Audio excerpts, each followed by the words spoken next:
Okay. This is April 1st, and we are Tech Sherpa. And I'm your host, Neal, and this is with me Serena and Fatma. You're invisible on camera. Are you there? I was going to say that, yeah. Okay, so Fatma's here but invisible. Yes. But this is the $1 Trillion Show. And we can talk a little bit about why I call it the $1 Trillion Show. So let me share over there.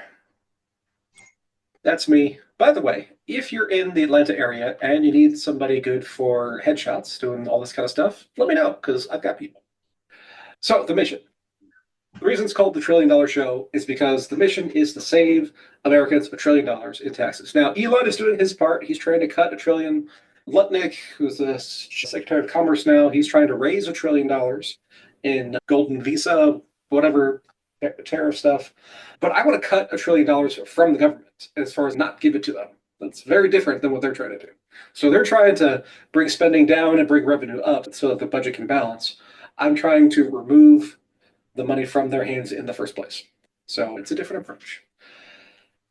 But obviously, we can't do that all by ourselves. And so the only way that's going to work is through technology, because technology scales, unlike our normal client services. So it's now April 1st. We have 2 more weeks until the April 15th deadline. Everybody who has their stuff in to Tax Sherpa by today, essentially, we're going to get done. Anybody who comes in after, they're going on exception. That's just how. So there's a very real limit in terms of what we can do on a one-on-one client basis. But with technology, we can scale that virtually infinitely. And so there's a lot of tools that we are putting together, some that are already developed, some that are currently in development, courses and calculators and guides and books and all these sorts of things. So like the book I'm working on right now is about how the guru culture online of like hustle, wake up at 5 a.m. and grind all day, and that's not actually real life. And I have the statistics to prove it. You can look at the IRS statistics and you can see that less than 1%, it's actually far less than 1%, of tax returns have more than $1 million of earnings. And when people are talking about, like, oh, I need a 7-figure business and doing this and that, it's just not reality. What is reality is that small business people who go into business for themselves, if they're successful, they're going to be around $200,000 to $300,000. And then they stop. They stop growing. And that's okay. That's the whole point of the book, is that it is okay. There are psychological reasons for that. There are economic reasons for that. And it's perfectly fine. You have a very different business between being a solo operator, making a good living, versus growing a larger operation with multiple people. You have to be a different kind of business owner. And most people don't want to do that. And the book is telling you that's just fine. Just do things your own way. And while you're there, let's take advantage of all the tax advantages that we can. So it's stuff like that we're going to deal with in terms of scaling tax savings to the masses. And if we get a few million people saving $10,000, $20,000, we'll get to $1 trillion without too much trouble. It might take a couple of years, I'll be honest, but we'll get there. So this is me. I'm the guy who used to owe the IRS $1.3 million, got nasty letters in the mail. And if you've never been through it, first you get letters, and then if you ignore those, you get certified mail. And if you ignore those, that takes a year and a half to go through that process. If you ignore those, then you'll start getting phone calls. And if you ignore those, then they'll start taking your stuff. That's what I went through. And that started in 2007 and culminated in 2009. And then that got me into the whole tax world. So for those of you who have had tax trouble or maybe are in tax trouble, I understand your pain. I've been there. And that's what started me on this whole crazy journey 15 some odd years ago. And so one particular piece of technology that we put together is the starter course. So you can go into the Explorers, and I'll show you how to do that later. That's very easy. And then you can get onto the starter course, which is like a basic intro. It's a starter course, right, for tax planning. And it guides you through whether you're a solo operator of a business or if you have a day job, how can you do some things in order to capture some tax deductions for yourself. And then couple of questions. But before we get to the questions, I did want to talk a little bit about the things going on in the news. Normally, in an average year, our business is not so news heavy. Like once every 10 years, there's a tax bill. The last one was in 2017. There's one being negotiated right now. But this year has been insane. The thing this year is that the guys at Doge and in conjunction with the Social Security Administration, they are turning off or marking as deceased about 3 million Social Security numbers. according to reports, these were numbers that were in the Social Security database, but had to have been at least age 120 and up. Some people are somewhat doubting, depending on what political side you fall on, as to whether that's really true or not. But for whatever the case is, these were deemed as inactive for legitimate purposes. And so they're turning all these Social Security numbers off and marking them as deceased. People are wondering, what is that going to mean? For people who are born in the US and given a Social Security number, usually when you're born or within a couple of weeks, this should have no effect whatsoever. I checked with it, but apparently the oldest living American is 114. So anybody 120 and over is not a real person, or at least not a living person. What could happen is that people who have used these Social Security numbers are going to have whatever benefits they were getting from that to be cut off. Could be people working under fake Social Security numbers. It could be people applying to different government programs, and then the whatever program they're applying to checks the Social Security number to make sure it's a valid number, and they say, yes, it is valid, but it doesn't say, hey, this is valid, but is assigned to somebody who should be 128. They're attempting to cut down on that type of fraud. So whether that will work or not, we shall see. But that's the attempt at the moment. But for Americans who are using the Social Security number they were given at birth, shouldn't make any difference whatsoever. Elizabeth Warren was in the Senate today talking about how they're trying to cut off benefits by closing offices and all this kind of stuff. And that's not really true. So the major change was that if you wanted to apply for benefits, or if you wanted to change where your monthly deposit was going, up until now, you were allowed to verify your identity over the phone, which to me sounds insane, because anybody could get your Social Security number. Everybody's Social Security number has been hacked. If you go on the Tax Sherpa blog, there was an article I wrote probably a year ago at this point. There was a big hack. The interesting thing about this one was that normally the people who hack Social Security numbers or bank accounts or whatever, they sell that to other malicious actors. This particular data dump was put just on the web publicly. Anybody could have downloaded it, and anybody did download it. And so there was a tool in there that you could check your Social Security number to see if it had been in this data hack. And I checked mine, and yes, it was. Now, the address that it had for me was my parents' address, which I haven't lived at since 1996. But it was an address that I had, and it was my Social Security number. I know my info is out there, and your info probably is too. So the fact that anybody could get on the phone and say, oh, I'm Mr. Jones, and my Social Security number is 1234, whatever. And if you could change, I got a new bank, if you could change the deposit to this new bank, that would be great. That's a terrible system. So I think that's a good change, that either you have to go in person to verify your identity, or you have to use the online tool, which you have already verified your identity through the online tool. I think that's fine. That doesn't mean you can't call with a question. It just means you can't call and have monetary impacts on the account. So that's the story. The news about Social Security offices being closed is not wrong, but it's, what's the word? It is passed in a deceptive way. So there are many rooms that have been closed, like within other buildings, but the Social Security office is still there. It's just a weird way to frame the news. So yeah, so that's what's going on with Social Security. So everybody who's getting benefits should continue to get benefits. If you're going to apply for benefits, then you're either going to have to do it online or in person. And that's where we are. Yeah. So have we had any questions about Social Security specifically in the last week or two? No. So no. But the news is there to scare you, right? Like media is there to put everybody in a fear kind of state of mind. Yes, I would say that's true. If it bleeds, it leads, as they say. A lot of people believe. Yeah. Now, one other thing I wanted to share with everybody is that, I don't know if you use Twitter the same way I do, but I'm in a lot of like business threads and tax and all this kind of stuff. And one of the things that people are doing with the latest AI tools, there was a release a week ago or so about how the image generation has gotten a lot better. And so people have been posting like fake receipts for things. And usually they're just jokes, like for $1 gazillion. I saw one today. But it got me thinking, for the malicious actors out there, it's like you could generate a pretty good looking receipt as though you had taken a picture of it and include that with your files and say, hey, I spent cash on this thing. And so let's turn it into a deduction. And the thing with cash is that the receipt is the proof, right? So if I have a picture that is indistinguishable from a real thing, then I don't know how you would actually combat that. So I gave the same prompt to both Grok and to ChatGPT. And I'll show you, Grok did not do a great job. So I said, can you make me a photorealistic image of a receipt held in my hand? The vendor should be Waffle House. The items on the receipt should be 2 drinks for $3.98, 1 scattered smothered covered for $9.78, 1 waffle for $10.22. I have no idea if those prices are right. The receipt should subtotal to $23.98, add tax of $1.68, and total out to $25.66. The receipt should then show cash paid of $30 and change issued of $4.34. So the difference between the way I write that and the way most people are the ones I've seen are that none of them have gone into that detail. But if you were trying to scam somebody or scam your tax preparer or whatever, that's the kind of detail you would need. So you can see here that it's not great on the Grok side of things. Text did not work out well.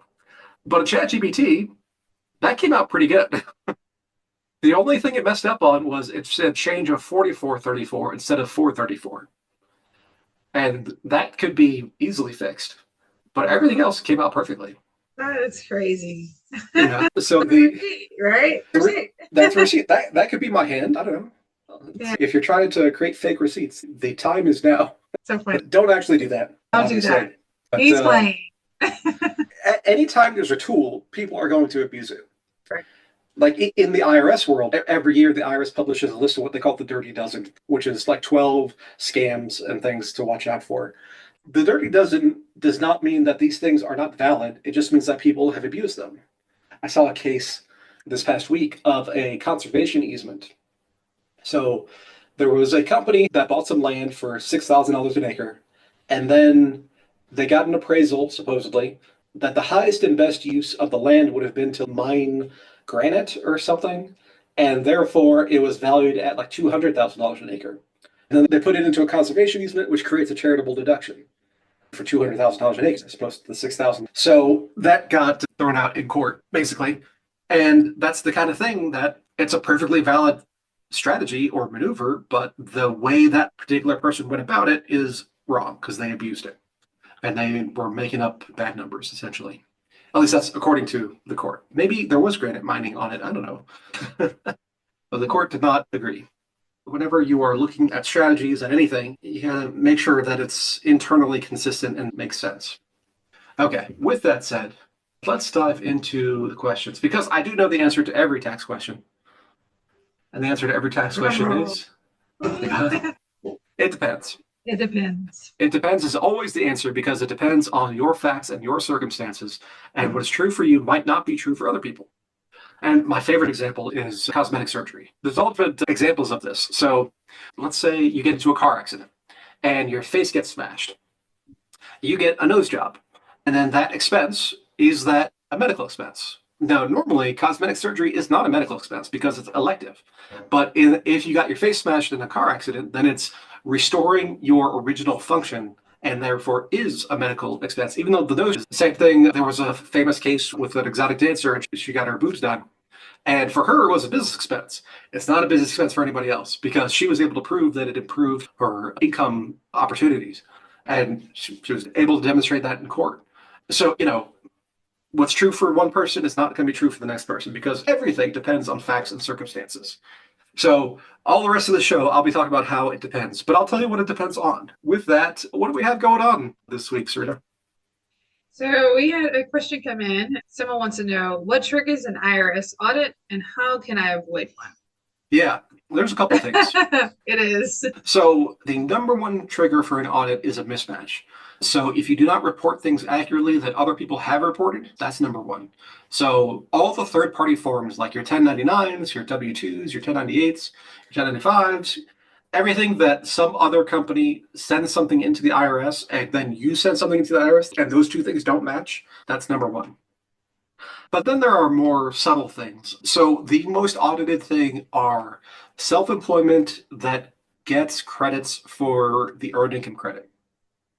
So self-employment means you're filing a Schedule C. This is a small business that is not incorporated and not formalized into its own tax return.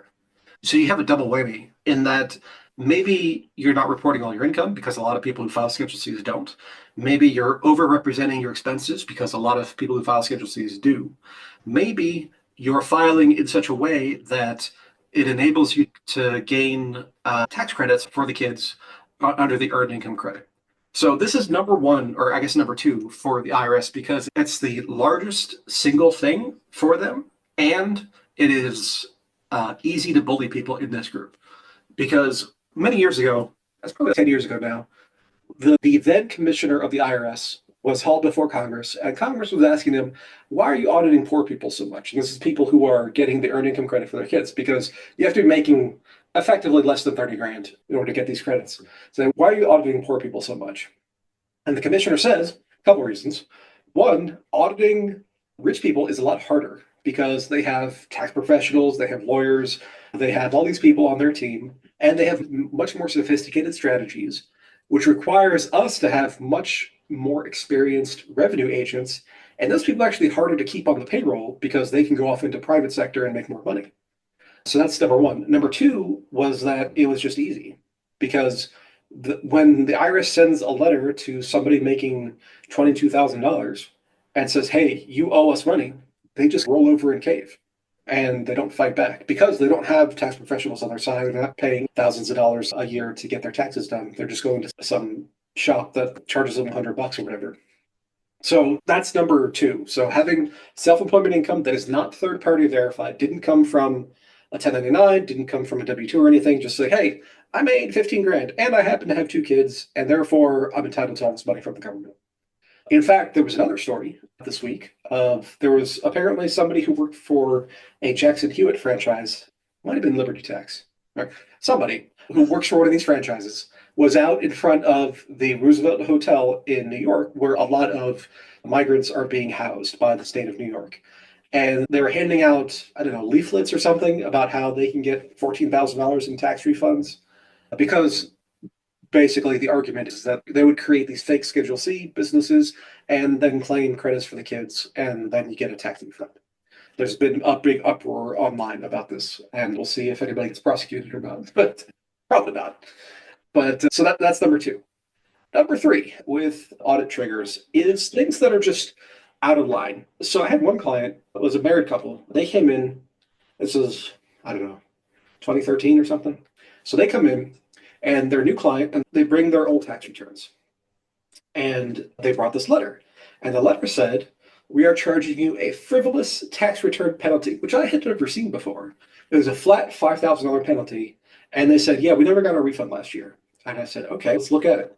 So I'm looking through the letter, and the letter says you have filed a tax return that is false on its face, meaning that we don't even have to look into it. We're just assuming that you're lying, and we're going to charge you $5,000. And so I was like, okay. And so I looked at their previous tax return, and husband was an engineer, wife was a teacher, I think it was. And so I'm looking through the tax return, it looks fine. I don't see anything that would cause that kind of letter. And so I'm like, this tax return that you're giving me does not match this letter. So what I told them to do is go get their transcripts from the IRS to see what was actually filed. And it's a good thing I did. So they come back like a month later because it takes time.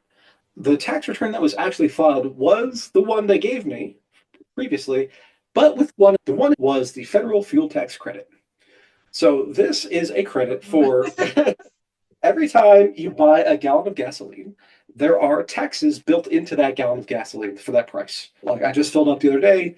Georgia here is fairly cheap. I paid $3.07 a gallon, and there's, I don't know, 20 cents of tax inside that $3.07. And so if you use it for certain purposes, like off-road construction or charitable things, then you can get those taxes back as a refund.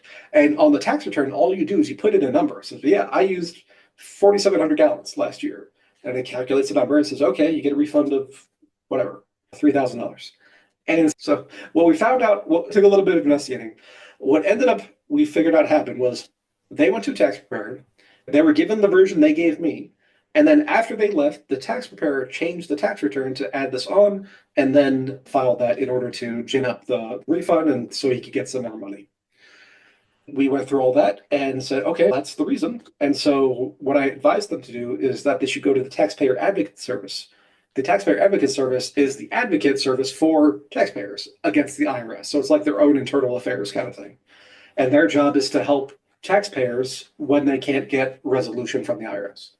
And they ended up ignoring my advice because it turns out the taxpayer was the husband's brother. And so the brother ended up costing them whatever the refund was, plus $5,000. And they decided to not pursue it because family stuff.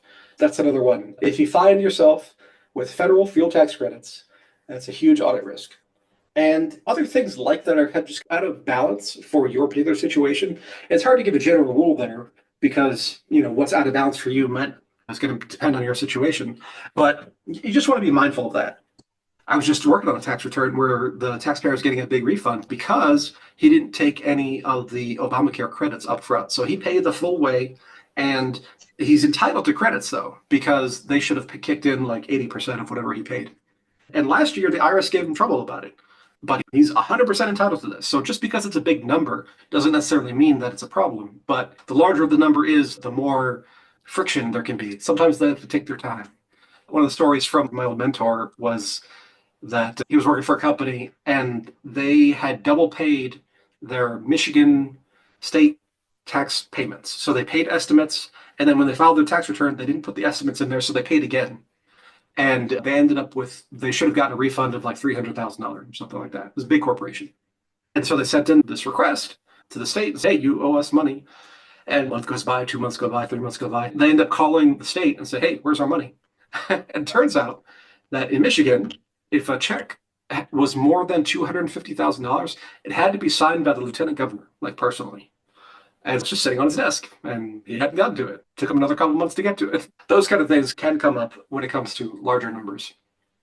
But yeah, I'd say as far as like 1, 2, and 3, that's probably the number 1, 2, and 3 triggers for audits. Now, there's always random pick your name out of a hat.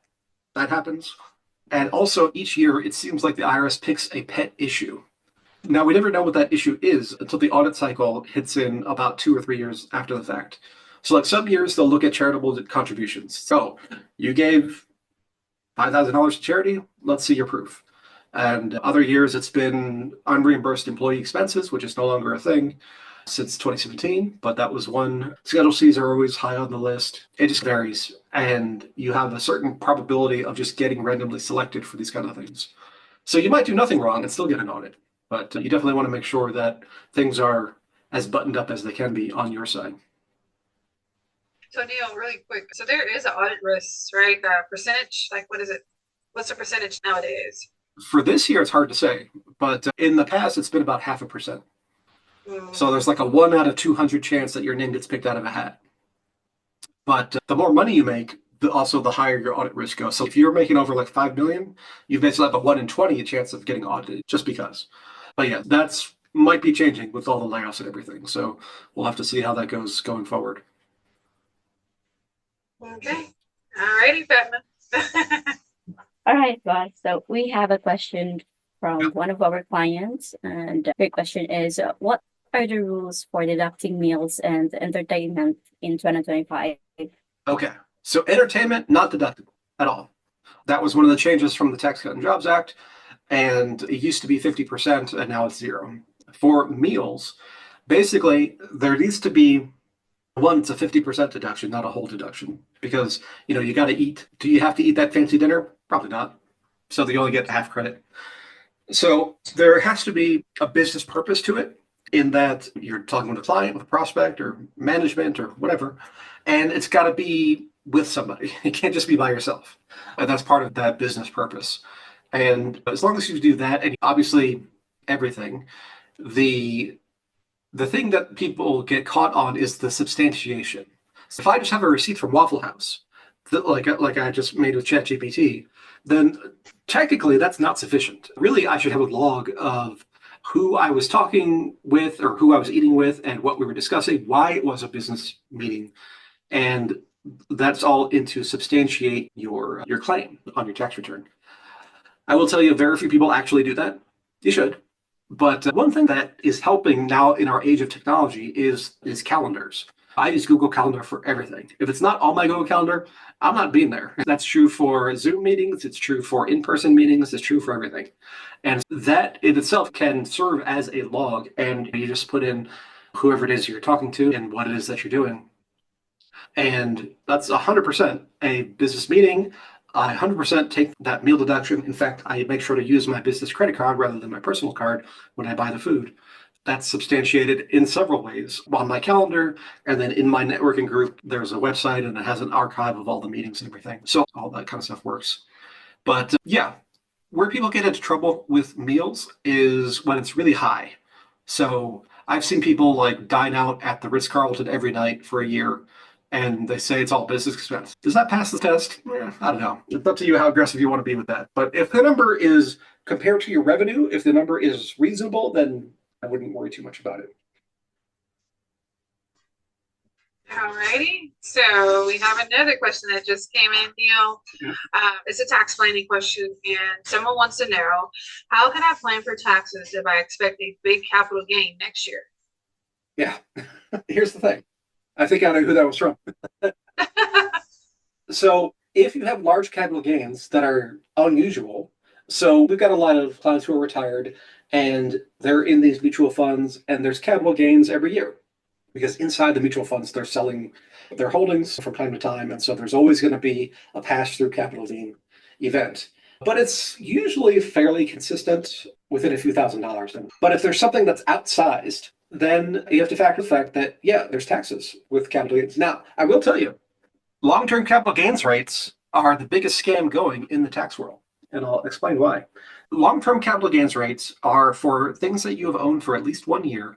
And for that, you basically get half off on your taxes.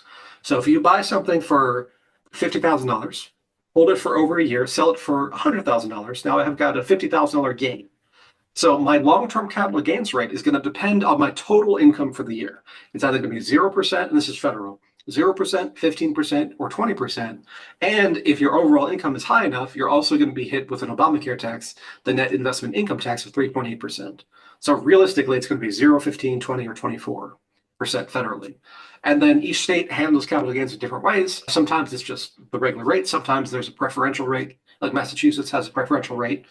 But most of the time, it's just going to be whatever your state tax rate is going to be on that as well. So figure 5%. Okay.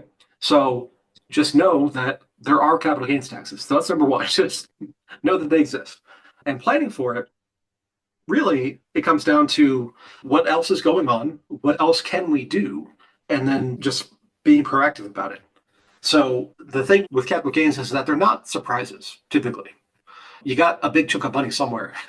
So recognize that, plan for it, know that there's going to be taxes associated with it. Right. Yeah, and if the number's really big, then there are exotic strategies. And I talked about the exotics before, but there are exotic strategies for dealing with that. But those need to be like well over 6 figures, usually like 500,000 and up, that kind of thing. If you're in that camp, give us a call and we can talk about some of those options. But by and large, just know that taxes exist, set aside money, or make an estimated payment for that potential liability. Now, the reason capital gains rates are the biggest scam going is because they are not inflation adjusted. So if you held a stock, like I've got a lot of people who have held stock for 30 years, and yeah, the cost basis is almost nothing compared to the price today. And so the entire thing gets taxed. Now, yes, it's a discounted tax rate, but it's still taxed. But when you inflation adjust that purchase up to over the 30 years, the capital gain might actually be nothing. And it's just that your money has been eroded due to inflation. By and large, the longer the term of the capital gain, the worse the real tax rate is. And when I say real, I mean adjusted for inflation. And you can go to the Bureau of Labor Statistics, so BLS.gov. They have an inflation calculator according to official government statistics, which may or may not be conservative or not. And you can say, okay, if this thing cost me $30,000 in 1990, what's $30,000 worth today? In fact, we can do this. Wasn't planning on doing this, but let's give it a shot. Let's see, BLS inflation calculator. What's that website? Okay, bls.gov/data/inflation calculator. All right, so let's share this screen. I'll go to here. Okay, so let's say S&P 500 chart. Sure, let's go to Yahoo Finance. And let's go to, I don't know, how about 1995, way back here. So back in 1995, the S&P 500 was $453, okay? So let's say 453, January 95, and you sold it today, right? And today it's 5,600. So basically a 10x. But inflation adjusted, it's 961. So, it's really a 5x in real terms, according to government statistics. So you're paying tax on that doubling that you never got in real terms. And so if I'm getting taxed at half rate, but I am missing out on a 2x rate of return due to inflation, then those cancel out. And effectively, I'm paying regular tax rates in real terms on the money that I made. So that is, in my opinion, that's the biggest scam in tax right now. Now, during Trump 1.0, there was a proposal to inflation adjust cost basis in capital gains, but that was never passed, unfortunately. But maybe, I doubt it, but maybe that will get done this time around. Alrighty. So for my next question, should I form a holding company to manage my multiple businesses? Like whether it's to do so in the end, a holding company doesn't accomplish anything tax wise because everything's going to be flow through, and so it all comes out the same. What it does do, it allows for better organization and allows for better use of resources. Because if you have multiple businesses, a big problem that people get into is, so I've got this program that I pay for over here, so I'm going to let this company over there use it. Is that really right? Really, what you should do is company A should be charging company B for the use of company A's resources. And yeah, it's a wash tax wise because the income on one side balances out with the expense on the other. But in order to have accurate books that represent reality, that's really what you should be doing. So when it comes to having a holding company, then you can do those things like parent to child in terms of the entity relationship rather than brother to sister. It can make for much cleaner books. And that happens a lot with staff. So if you've got somebody who works in company A who does, I don't know, bookkeeping, let's say, and you also have them do bookkeeping for company B, but you don't charge company B for it, then what are you doing? So you're not accurately reflecting the reality of the situation in order to get things done. Again, on a tax basis makes no difference, but for organization and for clean books, yeah, generally, I think it's a good idea. It becomes more important when you have businesses in your portfolio that are joint ventures with others. So if everything's yours 100%, then it doesn't matter. But if you've got 3 businesses that you own 100% and then you own 50% of another business that you have a partner on, then it becomes critical to have that organizing structure so that the one doesn't throw everything else out of whack. And if you want to, we did a webinar, a year and a half, 2 years ago on partnership setup kind of stuff, which goes into all that. I think that's on the Explorer side. I'm not actually sure. The organizational principle remains true that you definitely need a home base for everything to come into that you can do all your adjustments on. And that way just keeps everything cleaner. So in general, I recommend it. It does increase complexity of things and all that kind of stuff, but it's worth it in my opinion. Yep. So yeah, you guys heard Neal. Go get that started. It's the better organization, right, Neal? Yep. Most of the time. Most of the time. Right. So we have another question that came in. It's a tax strategy question, Neal. Someone wants to know, how can I use charitable remainder trust to reduce capital gains taxes? CRTs. Okay. So charitable remainder trusts are very complicated. Basically, what you're doing is you're giving up possession of something like a house or a stream of income or something. You're putting it into this trust, and it is going to be used for the benefit of somebody, oftentimes it's a spouse, for their lifetime. And then after their lifetime ends, they pass away, then it goes to the charity as whatever the remainder is. That's where the name comes from. And so it gets very complicated because it's going to depend on the actuarial value of the assets that are put into the trust and that's going to depend on the life expectancy of the person who's the beneficiary. If you do it for somebody who is 20 years old, then the charitable remainder of value is going to be very low because the person who's 20 has a long time to live. They're going to use up most of that value. If you do a charitable remainder trust for somebody who's 80, then the charitable value of that is very high because the person who's 80 doesn't have a long life expectancy at that point, and most of that value is going to go to whatever charity it goes to upon death. So super complicated. The lawyers love them because they charge a lot of money for them. And in general, not my favorite way to do things, just because people don't get quite the benefit that a lot of times they think they do. Now, the thing with trusts in general is that every trust is different. Every lawyer has their own way of doing things. And so the specifics really matter a lot when it comes to trusts. And so you have to be really aware of what is going on, what the monetary impact is going to be, whether things are revocable or irrevocable. Because if it's revocable, you can take the thing back, then it doesn't count for anything for taxes. If it's irrevocable, that means you're putting it in this special bucket and you can't touch it ever again. Got to be aware of all these things. And there have been some cases recently about some abuse of trust structures that have been disallowed by the courts. So there was one going around a few years ago. They created a spendthrift provision. Basically, this trust is set up for the benefit of Joe. Joe can't manage his own money because he's a wastrel. And so the trust is going to manage money and pay stuff for Joe so that he can survive, right? That's a spendthrift provision.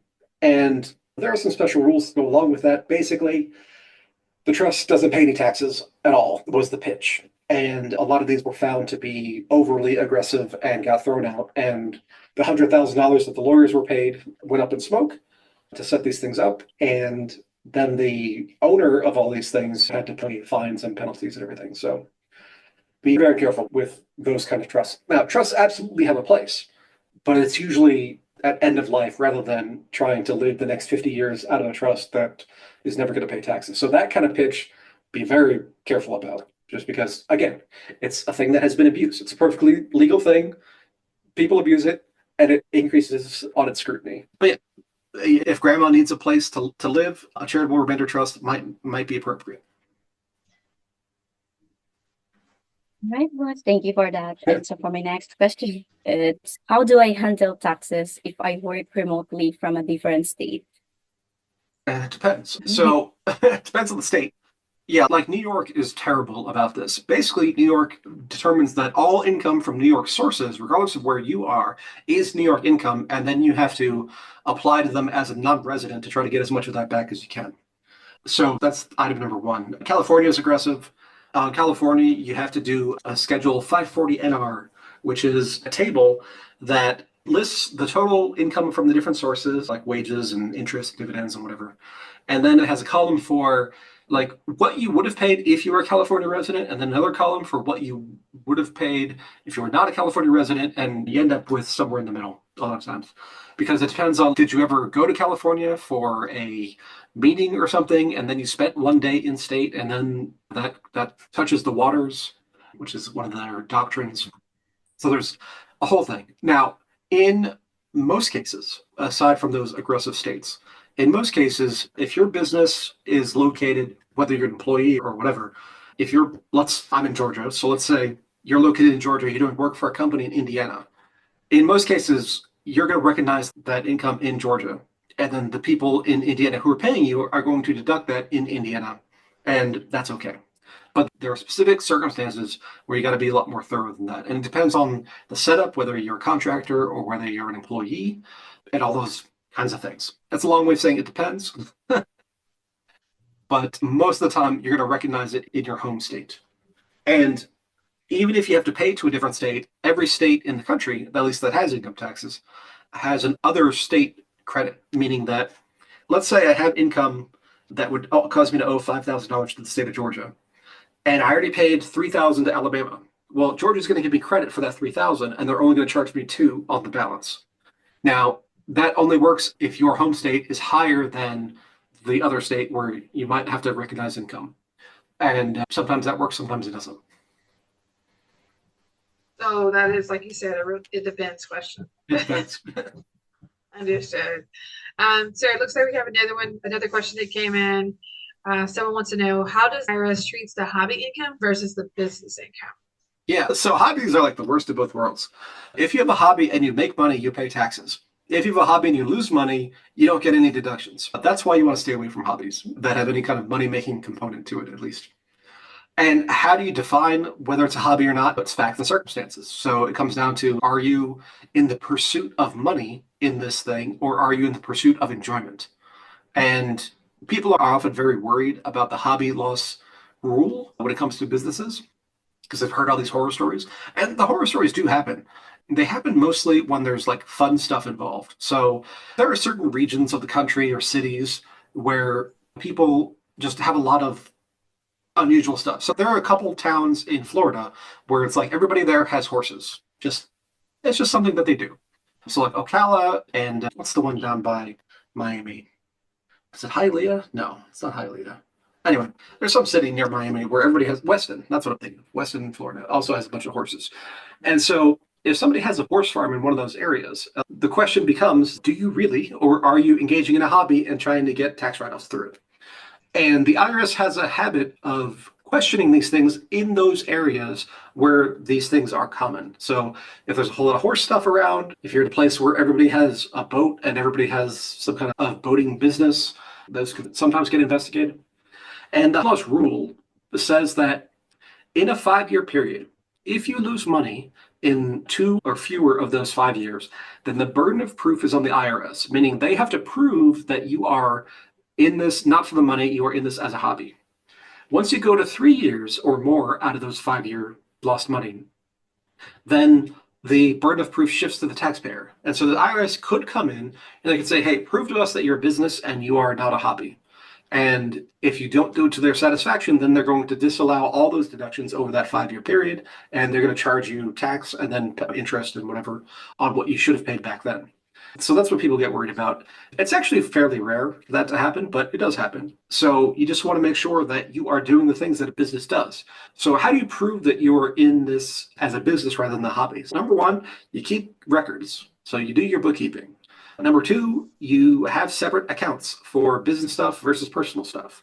Number three, you do business type stuff. You try to sell things.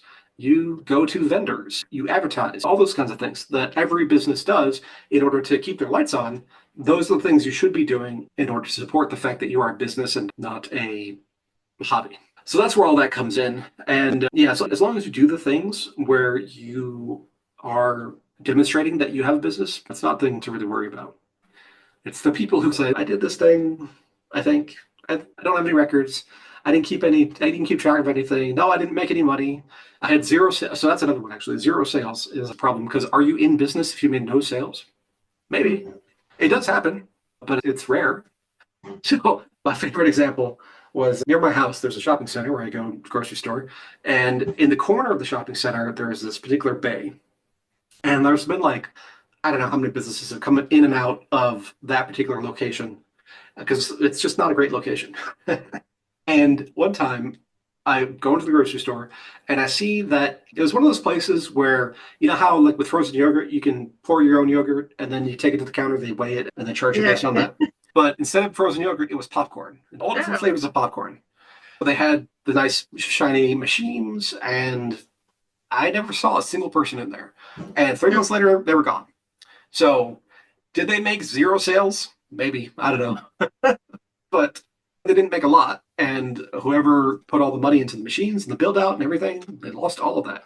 There are circumstances where you literally make no money and you have expenses, but it is rare. And it does not go on forever and ever because by definition, if you're losing money constantly, you will run out eventually, unless you have shareholders or something that are backing you, which is a whole different story. But on the small business scale, that just doesn't happen because people can't live like that. So there's a sniff test you have to pass for yourself in order to make sure that things are on the up and it is a business and not a hobby. With that, I think that'll be the last question, unless there's one that's real quick. Do you want to have a quick one? Rama? Let's see, boss. Here. So for the last question, boss, how do I balance taking a salary versus dividends from my S corp? Ooh, that's not a short question. That's not short. That one's not short. Let's see. We'll have to save that one for next week because that is a 30-minute question. A quick one. Yes. If you owe back taxes, could be to the feds, could be to a state, it could be student loans, it could be child support. There's a bunch of reasons. They call that an offset, meaning that they will take the money out of your refund first, and then they will send you the remainder, if any. The exception to that is if you are on a payment plan and you are current. So if you're on a payment plan, but you're late, it all goes out the window. But if you're current, they will allow you to take your current year refund and just stay on your plan as is. So that's where we are for that. So if you have an outstanding balance and you're not on the payment plan, they're going to take your money. It's just how it is. All right. With that, let's go back to it depends. And what are your next steps? If you're not already, join the Explorers. It's free. You'll get access to shows like this. You'll get a lot of our tools. Some of our stuff is free to Explorers, and some stuff is premium. But I would say the most important things are free. If you want to upgrade, there are perks for that. We get weekly calls that are more one-on-one and everything. But by and large, just go to taxsherpa.com/explorer, or you can scan the QR code there, and that'll take you there. You sign up, and you'll get a whole slew of emails. I think there's 3 emails that come out right away. And then you'll get access to the Explorers platform where you can get things like, my favorite thing is the quick and dirty bookkeeping system. And that's where small business people can do their bookkeeping in 5 minutes a month. And as long as their situation is simple. So if you have a complicated situation, it's not going to work. But if it's simple, just cash in, cash out, one account, it'll do you really well. And with that, that brings us to the end. We do this every week, Tuesday, 6 p.m. Eastern. And we'll see you next time. Nice. All right. All right. I'll catch you guys later. Okay. Okay, bye. Bye.